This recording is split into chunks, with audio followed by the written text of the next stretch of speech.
Hello friends, today we will be talking about acute exacerbation of COPD. Okay, first of all, the definition of COPD. Okay, acute exacerbation of COPD.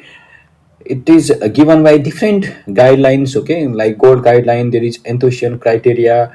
Okay, different society like American Thoracic Society, European Respiratory Society. These are, and there are other society as well, like Indian Chest Society, like that. But I will be giving you only few of the definition to make your general idea clear. Okay, first of all, what is told by gold guideline? Okay, gold guideline tells acute exacerbation of COPD as an acute worsening of respiratory symptom. Okay, that results in additional therapy. It is short and clear. Okay, what about enthusiasm criteria? This is enthusiasm criteria is what in fact a clinical definition. Okay, classical research definition that was given in 1987. Okay, this basically used in research to guide antibiotic. Okay, whether to give antibiotic to a patient with acute exacerbation of COPD or not. Okay, and according to this criteria, exacerbation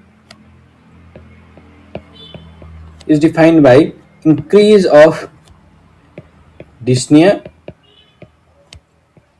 sputum volume, and sputum purulence. Okay, if any one of them is present, that is called type 1. Type 1, only one of them is present.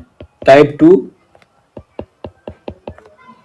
at least two of them are present. And type 3, it's if one of them is present plus at least one minor symptom is there. Okay, minor symptom is there. Okay, minor symptom like sore throat,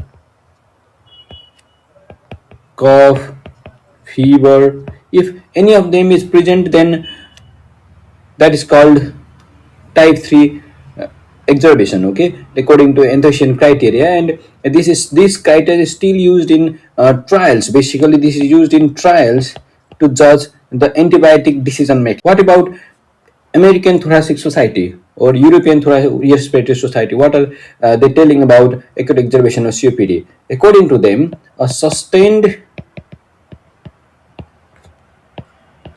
worsening of patient's condition. Okay, if there is sustained worsening of patient condition beyond day-to-day variation. Okay, day-to-day variation that's acutely and requiring a change in regular. If a patient with underlying COPD is there and they have sustained worsening of condition that is beyond their normal day-to-day variation, then that is called acute exacerbation of COPD based on these two guidelines. Now let's discuss about patient assessment of COPD, and after assessment of COPD, how to write a diagnosis in a case of COPD. Okay, whenever you present a case or whenever you write a diagnosis of COPD, you have to mention all these things. Okay, then only your diagnosis will be full. First of all, primary diagnosis. Okay, if there is any other primary diagnosis, you have to write. But if your primary diagnosis is COPD itself, then you have to write COPD. Okay, and after that, standard of diagnosis. Okay, standard of diagnosis. Okay, how is the COPD diagnosed? Whether it is done by spirometry was done, then you have to write gold grading. Okay, gold grading. If not, you have to write this diagnosed by clinical diagnosis. Okay, and after that, what is the present condition of the patient? Okay, the patient is stable or this presented with acute exacerbation. Okay, after that, you have to write MMRC dyspnea grading. That's graded 0 to 4 according to the state of the patient. Okay, 0 means there is dyspnea only on strenuous activity. Okay, strenuous activity. If there is dyspnea on slight uphill movement or hurrying on a level ground, then that's 1. Okay, if the patient walks slower than the peer, okay, slower than the peer friends, then that is called dyspnea grading 2. Okay, and what about 3? If they have to stop at 100-meter, then that is called dyspnea grade 3. And if there is too breathless to leave house or even to dress, then that's called dyspnea MMRC grading 4. Okay. After that, you have to write right heart failure present or absent. Okay, this is basically you have to know the clinical signs, because every time there might not be availability of echocardiography to diagnose right heart failure. Okay, clinically if there is raised jbp, okay, there if there is hepatomegaly, sometimes hepatomegaly may also present. Okay, hepatomegaly, peripheral edema in a pace of COPD, then it indicates right heart failure. Okay, and every time if you have the previous report, then you can check echocardiography as well of the patient, and if needed, you can also do. But the COPD patient are so short of breath while presenting to your emergency department, so echocardiography may not be feasible during your emergency visit. That's why you have to sometimes rely on clinical judgment as well.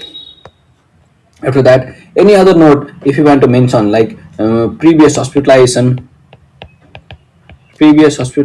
is present or not. Okay, if the patient is has visited within 3 months, you have to write here if the oxygen requirement or oxygen domiciliary oxygen therapy, like if the patient is on under domiciliary oxygen, you have to write in their home. Okay, if there's any other comorbidity, then also you may write here.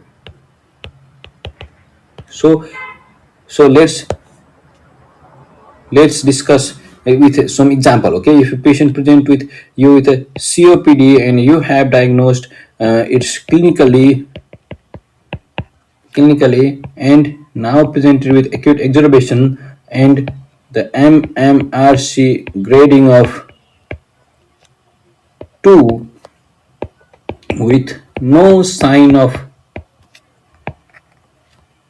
right heart failure. Okay, and if and there is presence of diabetes mellitus and hypertension in that patient, you have to write in this order, so it's so clear. Okay, let's take another example. COPD diagnosed by spirometry last 3 months back with gold 2.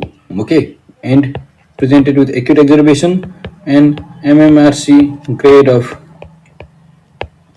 4 with cor pulmonale and diabetes mellitus. Like this, you have to write full diagnosis if you encounter a patient with COPD in an emergency department. It will be so clear. You have assessed everything. You have taken history well. It will be so clear by your diagnosis itself. Okay.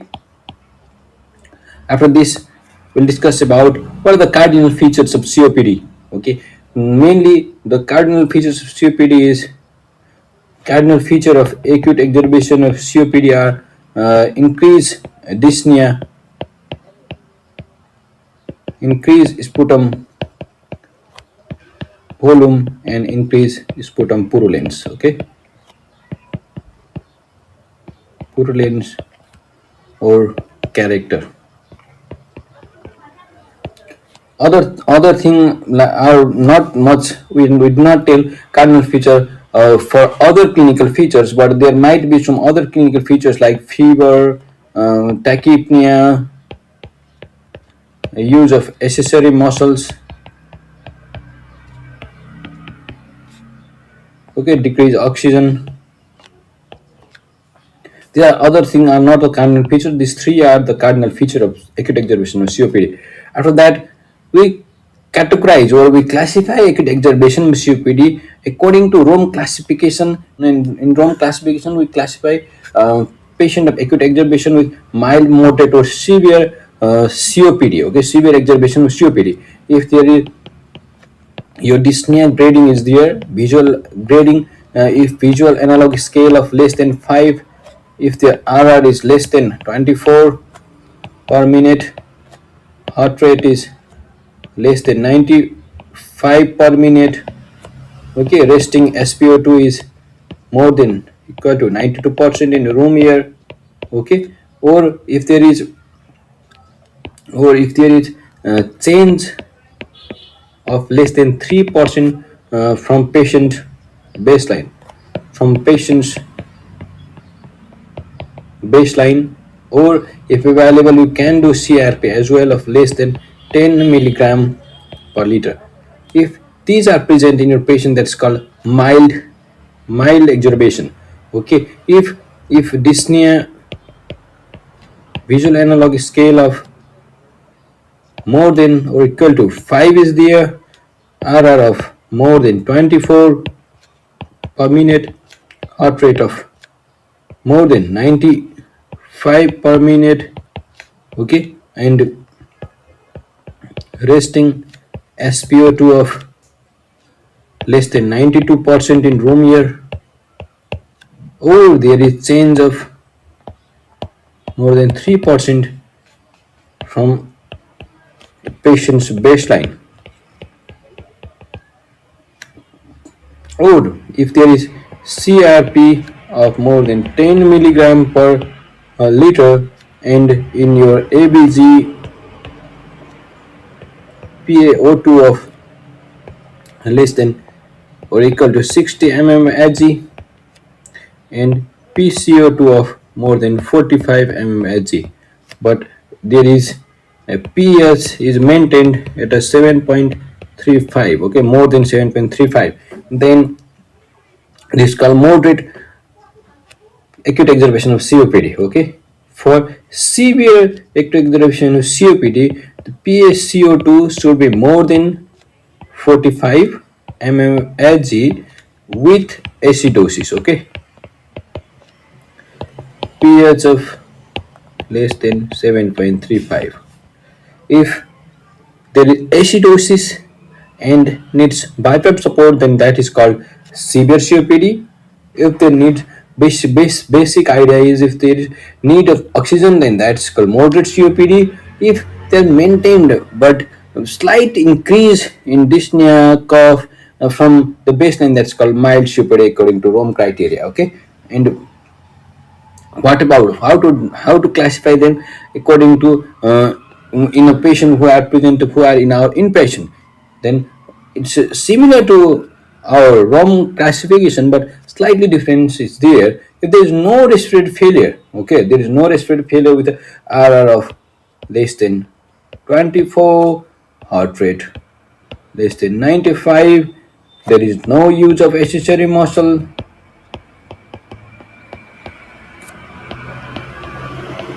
then this no respiratory failure. If there is acute non-life-threatening respiratory failure, the patient needs only oxygen therapy. Okay, the pH is maintained. Then that is non-life-threatening respiratory failure. If there is life-threatening respiratory failure, then the pH is less than or equal to 7.25 with CO2 of more than 60 mmHg. The patient very short of breath with an R of more than 24 beats per minute and heart rate of more than 95 beats per minute. Okay, there might be acute change in mental status. Then that is called acute life-threatening respiratory failure.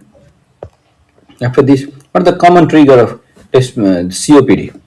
Common trigger can be respiratory infection, that can be viral infection or bacterial infection. Okay, viral or bacterial infection, environmental exposure to pollutants or dust. is non-compliance. Okay, non-compliance to medication. Non-compliance to medication. If the patient has developed some cardiac comorbidity like acute atrial fibrillation or heart failure, then that might also cause um, acute exacerbation. Okay, and other things like if the patient has developed pneumonia or patient has developed pulmonary embolism, because many a times these patients are immobilized. Okay, so they might develop pulmonary embolism as well, pneumothorax. Okay, and these are the common trigger of acute exacerbation of COPD. Okay, after that, how to do initial assessment of the patient. If a patient visits our emergency department, we have to check for airway, breathing, and circulation first, and we have to maintain them if needed. You have to, if we need to clear the circulation or any other thing, then we have to do. Okay, and breathing is always increased, the RR is increased in this patient. We give oxygen therapy, and I will go further beyond. After that, we have to check vital sign. Okay, vital sign like RR, heart rate, okay, BP, SpO2. Okay, and look for, we have to look for severity indicators. Okay, indicators like if RR is more than 24 or not, if the SpO2 is less than 93% in room air, okay, or less than 87% in room air or not. Basically, we provide oxygen therapy if there is RR of 87% in room air. Okay, and we have to do ABG and look for pH and PCO2. If the PCO2 is more than 45 mmHg, and if pH of less than 7.35, and we provide BiPAP therapy. Okay, non-invasive ventilator. And any other severity indicators like altered mental status. If the patient is drowsy or not, you have to check. Okay, if there is confusion or not, we have to check all these things. After that, we open IV line.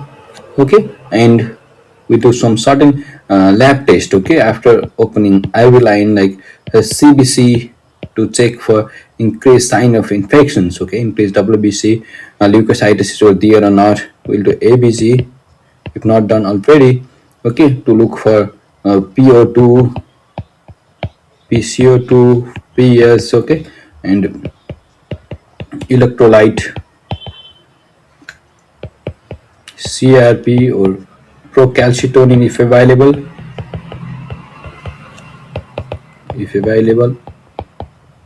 but this is not routinely done. What about imaging? Chest X-ray is done to rule out pneumonia, pneumothorax, or pulmonary edema. And we have to do ECG as well. Okay, ECG to rule out cardiac disease, like arrhythmias. And microbiology, if you suspect infection, we have to check. You have to send sputum gram stain and culture. And in a setting of developing countries, okay, sending sputum AFE is also very good, because many a times these patients develop a tuberculosis. Okay, gene export and sputum AFE, and if available to check for viral etiology, and if you suspect viral etiology or infection, then you have to send nasopharyngeal swab. Okay, for influenza or COVID-19 if feasible. If not, then you might skip this as well. Okay, and how to manage general measures like oxygen should be given if the SpO2 is not within target. SpO2 of 87 to 93% is needed in this patient. Okay, if that's not maintained, we have to give oxygen. Okay, and we have to monitor like continuous SpO2 monitor should be done. We have to monitor this patient, monitor SpO2 monitoring, heart rate monitoring. We have to monitor BPI as well and respiratory rate as well. Okay, and what about pharmacological therapy during early ER visit? We mostly rely on bronchodilators like SABA and sometimes SAMA as well. Okay, short-acting broncho beta agonist. Okay, and like salbutamol is given 2.5 mg of salbutamol nebulization is usually done for about 3 times. Okay, if the patient is short of breath, we have to do back-to-back nebulization for 2 to 3 times, and every okay you can do every 15 to 20 minutes, 15 to 20 minutes back-to-back nebulization. On if the patient is not in our emergency department or in their home or in your in outpatient department, then sometime we tell to use SABA by with MDI, okay, meter dose inhaler. And because many a times this patient are short of breath and they are not able to take directly MDI or rotahilar, then we use spacer as well. Okay, spacer, but this is also not feasible, or if the patient is too much shortness of breath. Okay, if there is too much shortness of breath, then we have to give here nebulization itself. Okay, every 15 to 20 minutes we can give for about 3 doses,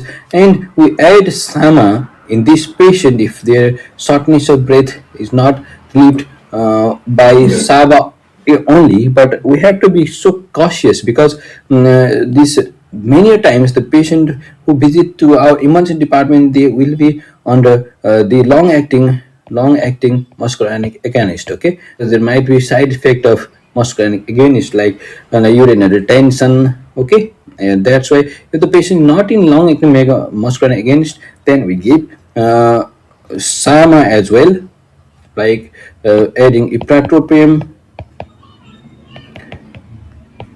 in this patient is good if they're not in LAMA. Okay, 0.5 mg of ipratropium every 20 minutes we can give for about 3 doses. Okay, and after that, what about steroid? Steroid basically used in acute exacerbation of COPD if their acute exacerbation is moderate. Okay, moderate to severe acute exacerbation, we give steroid. Basically, we can give oral prednisolone 40 mg for 5 days, or equivalent dose if they cannot take it by orally. Okay, equivalent. There are debates. There are debates of there are debates whether to use steroids via orally or via equivalent IV dose, and there are debates with the duration of the steroid as well. But for the sake of this YouTube video, I'll tell according to gold guideline. Okay, this is one of the most accepted guideline. According to gold guideline, oral prednisolone 40 mg for 5 days is good enough for this patient. If you need, you can check other site as well. There are debates and everything related to steroid in COPD. What about antibiotics? Antibiotic, if there are two out of three cardinal features are present, then we use antibiotic. And according to some guideline and according to some journals, they say if you are admitting the patient in of acute exacerbation of COPD, it's better to use antibiotic. Okay, and for this as well, if the patient if you have 2 out of 3 cardinal feature, we use antibiotic. And Which antibiotic to use depends on if there is a risk factor for pseudomonas infection is present or not. Pseudomonas infection is present or not. Okay, if there is risk factor pseudomonas infection, like if we have used broad spectrum antibiotic in past 3 months, okay, if there is CS, okay, culture positive during last visit to our hospital, okay, or any other hospital within in past 12 months, okay. Okay, if there is very severe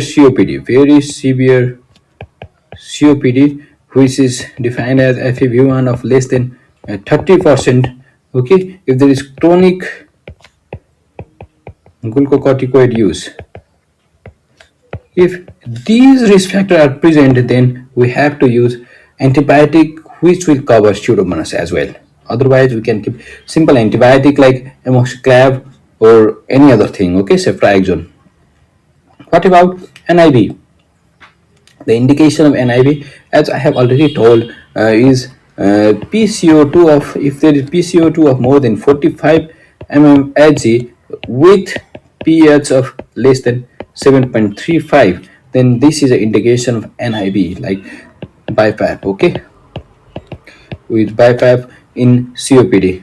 Okay, if there is severe shortness of breath or severe dyspnea with use of accessory muscle,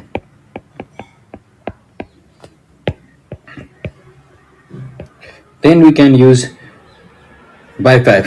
Okay, if there is a persistent hypoxia, okay, is PO2 of less than 88% despite supplemental oxygen, okay, despite supplemental oxygen, then also we can use the BiPAP. These three are basically the indication of BiPAP according to gold guideline. Then let's talk about contraindication. Okay, if the patient is in respiratory arrest, or if there is GCS of less than 8, or if the hemodynamic instability, okay, if there is facial trauma, or there is, we do not give BiPAP if there is inability to fit the max, because the BiPAP is used via max. Okay, what about intubation? If there is failure of NIV, then we do intubate the patient. If there is severe respiratory distress and patient is not able to tolerate BiPAP, then we also do intubation. Other things like if there is the mental status is not good, if there is hemodynamic instability, okay, then we do intubate the patient. Basically, if there is contraindication of BiPAP, then we intubate the patient. Thank you. This much for today.